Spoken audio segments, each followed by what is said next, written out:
So what we'll do first of all, Peter, we'll get you to just tell us a little bit about your family. Yeah. How your primary school, where you went to school, how you end up in the class. Right. Do you know what I mean? And then we'll take Right. it from there, Okay. And then feel free to move it in any direction you want to move. Yeah. Like you're the expert. I know nothing about the class, right? Right. So I'm only here trying to facilitate you to talk. So Yeah. please talk. Now I might need a prompting because sometimes I just clam up. No, that's good. Yeah. So, you ready? Yeah. Okay. So, tell us about your family first of all. Well, my family we grew up in Johns Park. All my parents on both sides were from Kilkenny, the Mullavat and Knocktrofer. So we kind of were blow-ins in the Waterford. But half the street we lived on in Johns Park was Kilkenny anyway. He said. But I went to Sculler Corn in Johns Park. Then I went to Mount Sion, and went through about till fifth year really, and I went on, got lost interest in it, and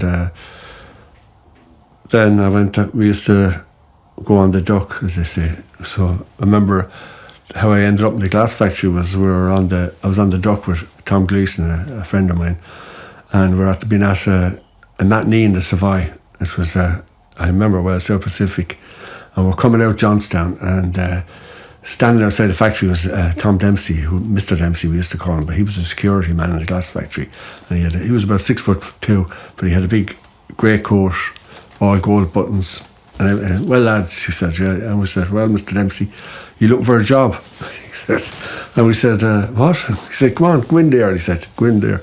So we went in and applied for a job, and my mother thought I was in school, and that was it. Within 2 or 3 months of our work in the glass factory, I was 16, just 16. And do you remember actually, when you walked in that day? Yeah. And he sent you in? Yeah. What was it like? I just saw the blowing room in front of me, and I saw the batch. They were mixing the red lead and the potash and stuff, the batch, and then we walked around to it looked like a wooden hut, which was the personnel manager's office, which was who was Noel Cronin at the time, and we applied for a job, and then we were called do a test, which was the test. Then you had to go in for a day into the training school, and you'd either go for a cutting or blowing. So I was into the cutting, and you had to practice on discs, doing stars, cutting stars for the day, and then at the end of the day you had to do 3 stars as a test, and you had to hit the circle, hit it right. So I passed that test anyway, but then it was a few months more then you called in. So I did 2 weeks training in there, and then you were sent out to Kilbarry, which was just opening up, and to go work on a bench. That meant you come into it, and I could not believe the difference in Kilbarry and Johnstown. The light in Kilbarry was unbelievable. It was just, there's so much light, so much brighter than Johnstown. And onto a bench straight away. And sorry, was Johnstown still working in that state? It was closing down, yeah, it was, yeah. And did you remember seeing it in action? Yeah, I did, yeah, there were cutting shops going still, yeah, a few. And the blowing? The blowing was going on, yeah. Because I believe it was quite primitive, like. It was, yeah. Yeah, there was a man, just inside the gate there was where they mixed the batch, red lead dust on the piles of it, and they mixing it up. But it was fairly primitive, yeah, Johnstown. But Kilbarry then there was a huge amount at working there. I couldn't believe one bench after another, 6 fellas on every bench, all heads down from 8 o'clock in the morning until 4 or 5 o'clock.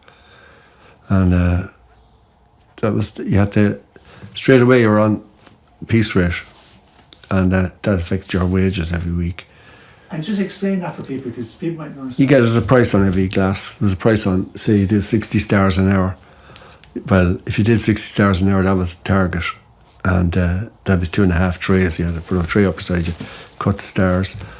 And then there was prices on the next part of the glass, which was car or the uprights. And you might have to do 300 of them in a unit. 300, or you might get 600. They'd be piled on outside on trays. You had to throw them up and cut them away.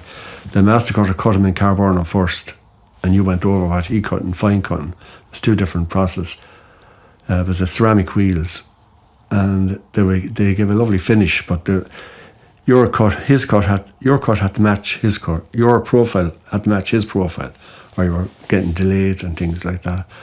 So then the diamond wheels came in, which was a lot faster. But at that time, it was heavy going. Now you'd really be struggling to make wages.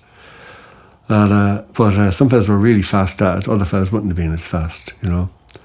So there's a lot of pressure there. Huh? there was fellas. Now I saw things that there was terrible carry on in places at times.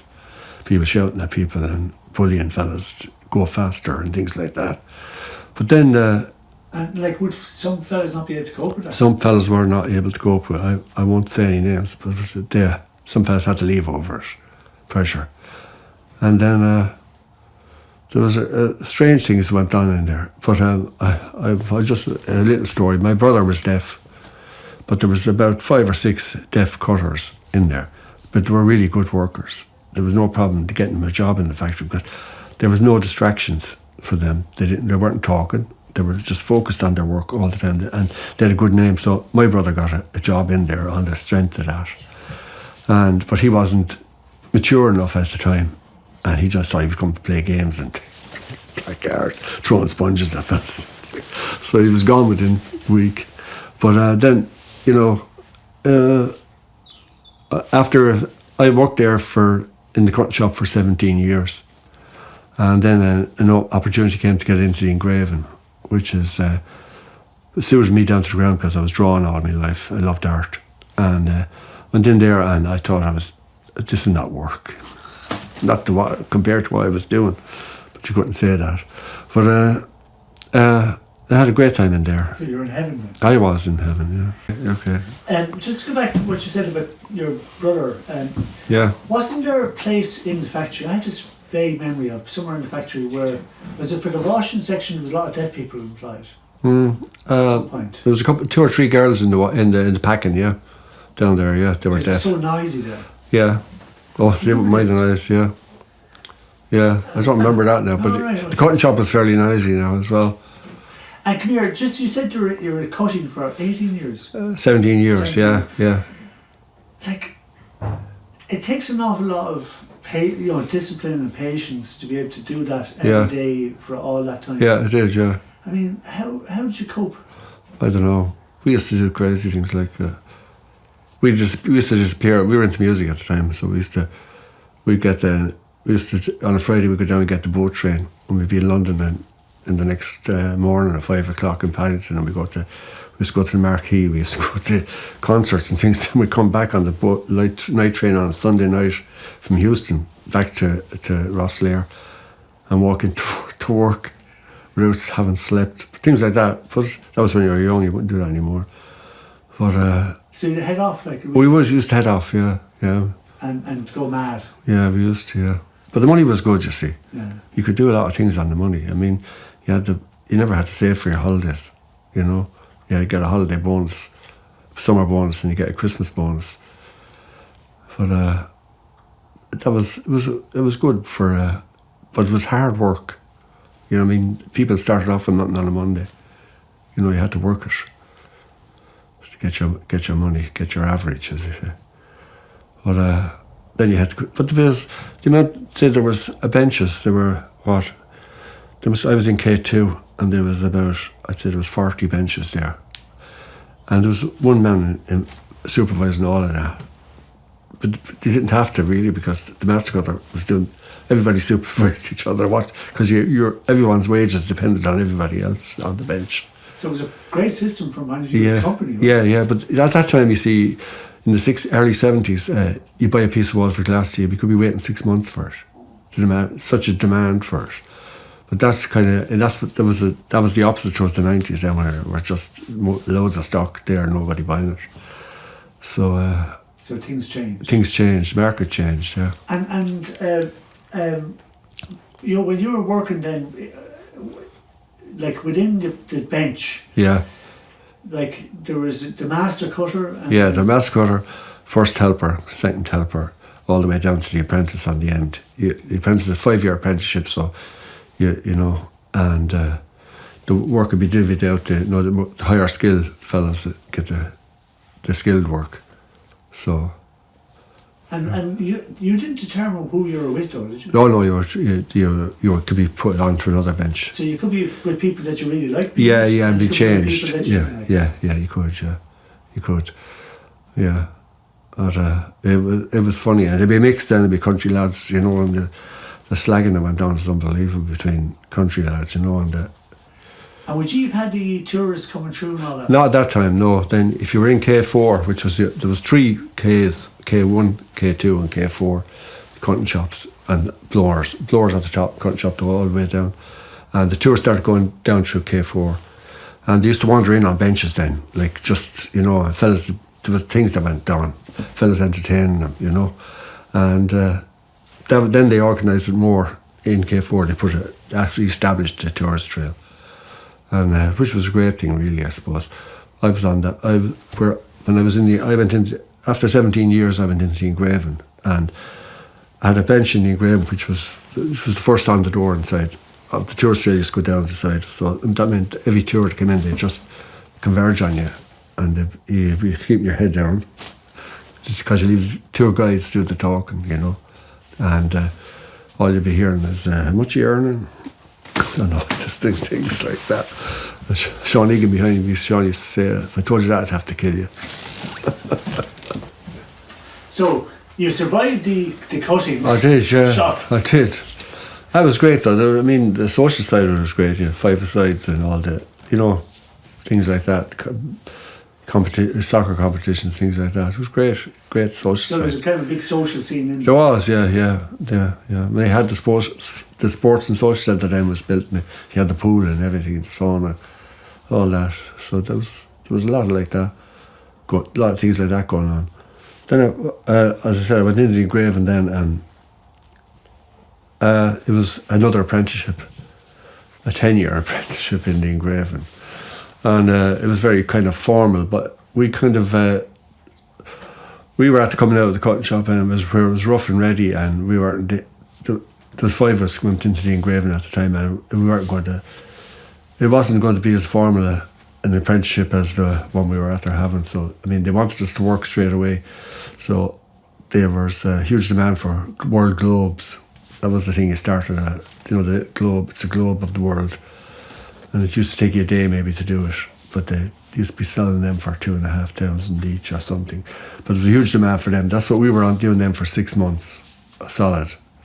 And that was hard work. But then after that, then you started doing copying logos, company logos. You copy a logo and put it on a glass as a trophy, you know, a sports trophy or a trophy for we used to do a lot of greyhounds and horses for things like that. And that went on for a good few years. And then sandblasting came in. And it was a different way of putting an image onto a glass and a lot faster. And it didn't suit traditional engraving. Some people didn't like it at all. But it was going to happen anyway, because you could do multiples of a thing and have the same. And you copy the logo. You wouldn't be redrawing a logo. Like we used to use tracing paper and a pen and just try and draw out the logo and put it onto glass. You could photograph the logo and make a mask of it and stick it on the glass and just hold it in under a sandblasting machine. You had the image straight away. So that was the future. So there was other kind of. I was always playing around with things on my own time, doing things in art things, and that's how the art thing started. But the other big thing in the engraving was the travel thing. We used to go to America once or twice a year. And then there were certain fellas went for golf and things like that. And I ended up with tennis was the only thing the tennis masters final. But I got to go, say the first year I went to Lisbon, and it was Andre Agassi won it that year. But you'd be there for 3 or 4 days. You bring 2 trophies with you. You engrave the 2 names in the final the night before on the 2 trophies, leaving out the last letter on each one. And because you had to be on camera for the just before the prize giving, doing the trophy, putting the fella's name on the trophy. So you'd have the 2 of them there, and you do that in 5 minutes, and that was your big. But you get to see all the matches before it, and then I went to the next one was Dallas, and that was, I think, who won that? It was Federer, Roger Federer. would you be in the players' lounge with this fella had Mattress Mac was his name. He owned the basketball team in Dallas, and he had the doors were all 8-foot doors for these basketball players to walk through. We're in the lounge, their lounge, and he also was famous. He's a Mattress Mac. He was, if you buy our bed today, you'll have it today. But he had all these sofas and things. And here I was looking at tennis fellas used to be all playing basketball during matches. Be waiting around, and you had free food and just buffet food sitting around the sofas. It's great. I'd go out and watch a match, whichever you wanted to do. And the last one then I did was in final in Shanghai, and they were after building a special stadium in Shanghai just to hold the Tennis Masters final, and it had a roof that opened, a lotus roof shaped roof that opened in 5 minutes at the end, so they have a fireworks display. But I was there for a week, but I saw some tennis at that now. But that was a great thing. But the other one was, the hard one was, you had to be out there for Black Friday every year in the States, and you do 3 or 4 stores in a day maybe.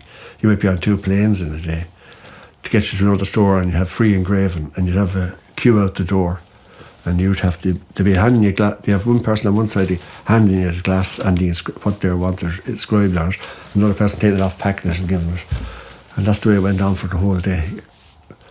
But that was heavy going.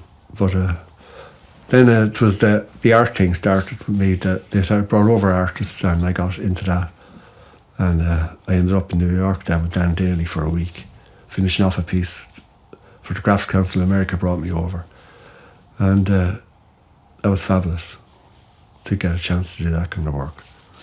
And then I know you moved on to that yourself. Eventually, we'll come to that in a second. But just with those artists, I mean, that was a Crafts Council initiative, isn't it? Yeah, it was. And there was a girl, I forget her name now, but I've seen her since. Una Parsons, isn't it? Una Parsons, yeah. She did it. It was her, really. And she brought Giulio over first year, and he was doing that chandeliers over the bridges of Venice. And he did one, Waterford Crystal one, and he did one in a few other glass factories in Europe. And then there was the next year, then the Dan Daly, Rich Ryle, Hiroshi, I don't know my second name, and Richard Marcus came, and I worked with all of those, and that was great experience. And it's a completely different system, isn't it? Oh, it's totally different kind of, it's a lot more, the free blowing, it was all free blowing, they had their own blowers. But I have a piece that Rich Ryle blew, they brought over this blower, and he spun the biggest disc that was ever spun in Waterford Crystal. It's about that size. I have it in Johnstown at the moment. But he put his back out, but the weight of it, these glass blowers weren't used to lead crystal, which is a lot heavier than the glass that they use. So he was taking out a big gather, like he'd take out a big gather in America, and the weight of it affected his back. Big claim against that. Well, there was no claim, but he went, But that's it. And so the glass they used then would be what kind of glass? They wouldn't be any lead in it. It's very, very light, and they all used coloured glass. They were really into coloured glass. And when Hiroshi, the Japanese chap, had a different style altogether, he used to trap silver paper in glass. He'd give you a little ball of hot glass that would have to put silver paper on it, and he'd carve into the silver paper, and then he'd put it back in, get another gather over to be cased, and they blow the whole lot up together so it expanded. That's trapped inside. He had a marvellous style. And why do you think that the glass never went into that I don't know. area? Yeah, it should have got into it because people had the basic skills were there. It's just they needed somebody in designing and a different way of thinking about glass, you know. I mean, they did try with your man. What do you call the job? What's it called, your man? John Rocca. Yeah. Yeah, John Rocca. I remember John Rocca coming in. But the biggest problem with John Rocca was to get a clear blank. If you notice Waterford Crystal, there's a lot of cutting on it, heavy cutting on it. That's because when it started off first, the blanks weren't great, and they could fill it with cutting. You could hide a lot of stuff.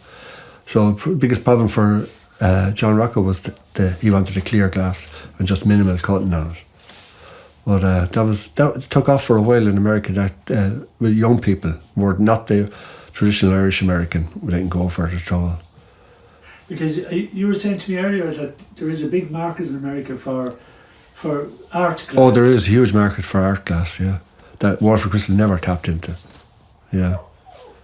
And big money too. Oh, it is big money. I was at I went to an exhibition in the V&A in London of Dale Chihuly. He's the #1 glass artist in the world, and he was after doing all these free blown pieces, and they're multicoloured. But he had them all as if you were walking underwater. It was 100 yards, and there was glass above you and glass on each side, a tunnel. And it was undersea, that's what he was saying. You were looking at corals, all the colours coming through. He's big news now, he was big. And still is. He has done some huge pieces. So there's definitely a market there. And sorry, just to go back to you, when you started off first and all that, Yeah. like in the glass, did you have any relationship with any of the kind of people that came in originally from Germany or Italy or... I would have known people from the German Road, like their children, or I grew up in Johns Park, so you would have known people on the German Road, Monty Gustel and Louis Defense's kids and things like that, But that's all. You never met them in the glass? I would have. The fellow who judged me bowl there now, that'd be Heinz Plantner. He was the head of the cutting shop. He ran the cutting shop. Then there was Mr. Grelly. He ran the flat cutting, and Louis Defense was done the stoppers, for the decanters and things like that, and buttons and drops, as they used to call them, for the chandeliers. But the blowers then would have been Joe Kretzel. My wife would have worked with Joe. I wouldn't have. And what was the relationship like between the local fellas and... Oh, it was great. I think it was great, There used to be great crack going on, Blackgarden. But some of them, like some people, still, they didn't speak English very well, But you still knew when they've shown you how to work, they knew you could see what they were doing, But most of them would have ended up, when I went in, they would have been all foremen and bosses by that time. They would have, passed on the skills to Waterford men. And like at the time when the glass was doing well, we say, Yeah. and there was lots of money around, Yeah. there was a lot of resentment in Waterford, wasn't there? There was, yeah. Yeah, there was, yeah. Like, I remember we had when we got married first, we used to have a mobile home out in Dunmore, and up the field, up the back of the Haven there. But it was nearly all glass factory people had these mobile homes there. I spent 3 weeks out there one summer holidays, and it rained every day, and I never went to Dunmore. I didn't go to Dunmore for about 3 years. I couldn't even get the car out of the field.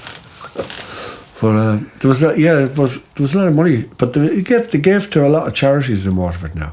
We all had a deduction on our wages every week for some charity in Waterford, and the whole factory contributed to it. So there was things like that now. Or something might come up and there'd be a union meeting, and the people said this such a thing, a cause that needed a few bob, and we'd all put in money for it. So there's that side of it as well.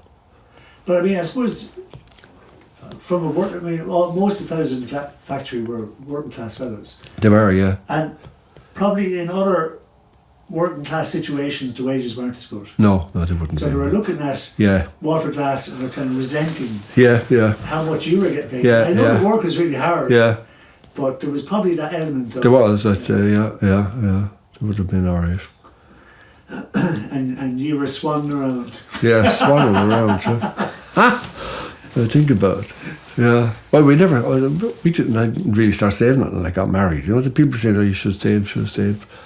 But we didn't start saving until we got married. The two of us were working at the glass factory. We had a great time. We was going out for meals and things, things you wouldn't dream of doing, And come here, where did your art come from? You were saying you were always drawing. I was always drawing, yeah. Where did that come from? I remember drawing on the kitchen table at home, and I remember drawing on the walls when we between wallpaper in the house in Johns Park. And I used to, always drew. Always drew. Did anybody influence you in any way? No. To get you interested? Or? No, I remember I was about 7 or 8. I won the Texaco art competition. That myself, and with I think that now as you said it, I was in school for a week and they left me. I did nothing else, only draw this picture for the Texaco art. I didn't have to do any other lessons. The Christian brother let me off, and there was a drawing I did of there was an incident in Dunmore in the 60s. A Russian fishing trawler was inside the Irish fishing waters, and one of the nave something fired a thing across its bow. That's what the painting I did, or the drawing I did for the Texaco Children's Art Competition. I think that was the start, I suppose. And you won? I won it, yeah. So they obviously recognised you had some talent. Yeah, but looking back on it, I'd be totally shit. It was such primitive things, it was terrible. But yeah, but it got me off of school. But then I used to be, I know there's another thing too, I used to be into Celtic art, and I was still into Celtic art. But I used to do they used to bring me up to one Christian brother used to bring me up to the board to do the alphabet in the old lettering. Things like that. And was that influenced by Jim Fitzpatrick then? This would be before Jim Fitzpatrick, early 60s, yeah. Early 60s. I don't know where it came from. No. Like, kind of, there's a history somewhere in the family of stonemasons, kind of. Going back in Mullavat, yeah. And do you think that because I was going to ask you about that too, that was there any craft people in your family? No, my father was a driver, and all belonged to more farmers, and my mother was the same. And my mother got a great education for an Irish country woman, if you know what I mean. She did her leaving, and she could actually, she used to be speaking Latin to us years ago, So she was fairly smart herself, yeah. And then I know, just fast forward to now, I mean, you're doing this art now yourself. Yeah. And using glass. Yeah. So you've never stopped since you left, have you? No. I kind of got a new spurt on me now again. I left and I did, I was in KCAT in Callan, which is a school for people with disabilities and people of all talent, as they say. But I was a classroom helper up there, but then I did a FETAC level 5 fine art and design for 2 years up there. And then I was a helper up there for 10 years nearly. And anybody needed help in the class, I'd give them a hand. I used to hang shows for them. Started hanging pictures then. We used to do their end of year show, and they might have an exhibition in Kilkenny during the Arts Week. I'd hang that for them, things like that. And then I went into the Healing Arts then on a C scheme, for 3 years. That was more the same, hanging artwork and get things like that. So I've always been involved in it. But now you're creating art. Yeah. This whole new area that you're in now is. Yeah. Do you want to tell us a little bit about it? It's all it's all recycled stuff. Everything I have is recycled. I use, and first thing it was a large kitchen table I got, and black glass, and I just and I engraved that, and now I'm looking out for black glass everywhere. I made my own black glass, but anyway, it's all recycled, and it's still influenced by Celtic art and pagan art and early Irish tombs and monuments. That's all. So. And what fascinates you about all that kind of stuff? I think it's the primitive thing of it. I've been interested. I was always into, say, Aborigine art as well, and I could see similarities in them all, really, all the old primitive art. And that's my favourite type of art, is primitive art. And I also got interested in KCAT. I was working with people with disabilities. There's a thing called outsider art, which I'm mad on, and it's for people with. It's a mental health therapy really thing for people with problems. So I'm really interested in that as well. Okay, and just generally then about that, because generally, like, obviously you fell into the glass factory because you were coming home from South Pacific. South Pacific. Dubai or whatever it was. Yeah. Like, but there isn't outlets for young people in that whole area, like, of crafts and. No, not around. I see a lot more. I was in Kilkenny for 10 years in Callan, say, or 12 years really, and I see they seem to have a lot more opportunity up there with the National Craft Centre up there, the Design Centre, and there seems to be a bigger. There's more acceptance of art and craft in Kilkenny, and I think they promoted it well up there for years, from the 60s on, when they brought over a lot of Scandinavian designers when they started off the design workshop, and it had a great benefit for the whole area, Thomastown, Bennetts Bridge, and all that kind of thing. So there seems to be more opens for crafts up there than there is around Waterford, and Waterford has the history of the glass factory. There should be a similar thing. There should be glass mushroom factories popping up everywhere around, small ones around Waterford. Because there's huge skills, isn't there? There's people walking around town, like I'd be driving around and I'd be saying, he's a great blower. See, that's what I tell him. He's a great blower. And you can see there's fellas, really skilled men walking around, and women. You know. And their skills are lost. The skills won't be there in another generation, no. It's mad, isn't it? It is mad, yeah. But also to think of, like, all those young people that could be doing amazing things with their hands. Yeah. I think working with your hands is very good, therapeutic actually, you know. I did pottery for a few times. I used to love the feel of the clay, just to put your hands into it. It was great. So I think it's good for you to work with your hands, especially creatively. And like with the glass and all that, I mean, it came to a bad end, and it was all very sour. And what was that like for you? I left 6 months before it closed.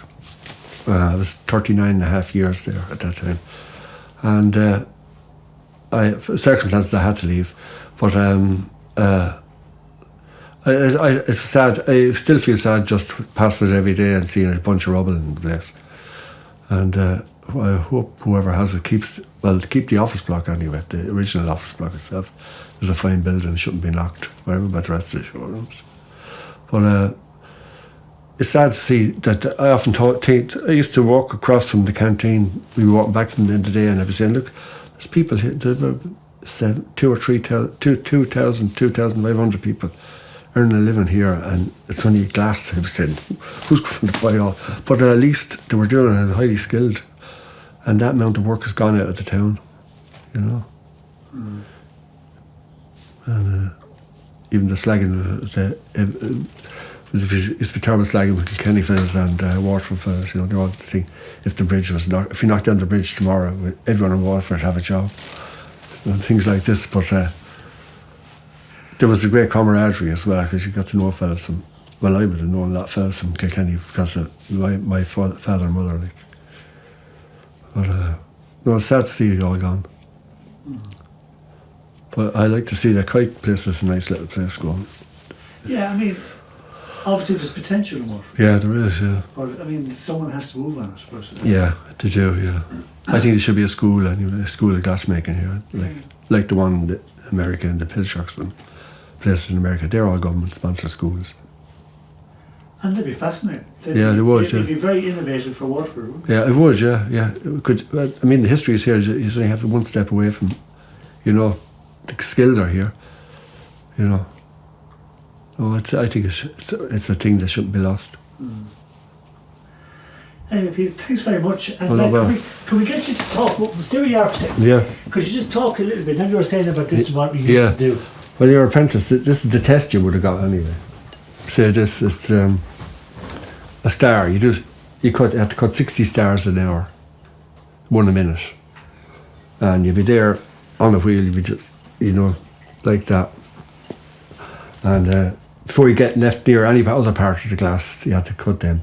So some fellas, the fellas be saying, I did 72 stars an hour. That's 324 trays. And your math's going to be delighted with that, because you're exceeding. That means all the wages are going a little bit higher, you know. So the average would have been 60 an hour. But that was it. Then they'd be flat cutting here. The stems, that was a different craft altogether, you know. Then you're back to wedge cutting here on the top again. And because you were so good at, engraving and all that, would that mean that you'd be able to do all of that? I wouldn't do the flat cutting. I never trained to do a flat cutting. Okay. That was the thing. I couldn't. The blowers, you see, you talk about a blower and there's a stemmer and a ball blower, but they would never have one would never have done the other's job, you know. And it's a skill. Everybody you should have all the skills. Yeah, I would like to have done a bit of blowing, you know.